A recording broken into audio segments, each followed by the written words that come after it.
Hi అండి, నేను మీ సంపూర్ణను. ఏంటి ఆకు చూపిస్తున్నా అని చెప్పి అనుకుంటున్నారా?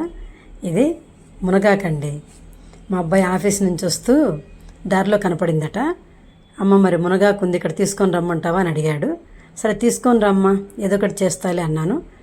తీసుకొని వచ్చేసాడు. అంతా మునగాకు మొత్తం ఇలా ఒలిచేసుకున్నాను. దీన్ని ఒక గిన్నెలో తీసేసుకుంటున్నాను. చూడండి, ఇందులో వేసేసి నీళ్లు పోసి నీట్గా కడిగి ఇందులో తీసేసుకొని ఆరబెట్టేసుకోవాలండి. ఇలా కడుక్కోవటం ఎందుకంటే కాస్త మట్టి ఉంటుంది కదా, ఆ మట్టి మొత్తం పోతుంది. ఇలా ఒక కాటన్ క్లాత్ తీసుకోవాలండి. తీసుకొని ఆ క్లాత్ మీద మునగాకును మొత్తం ఆరబెట్టాలి. నేను ఏం చేయాలనుకుంటున్నానో గెస్ చేసి కామెంట్లో తెలియచేయండి. తర్వాత వీడియోలో ఏం చేస్తానో చూపిస్తాను.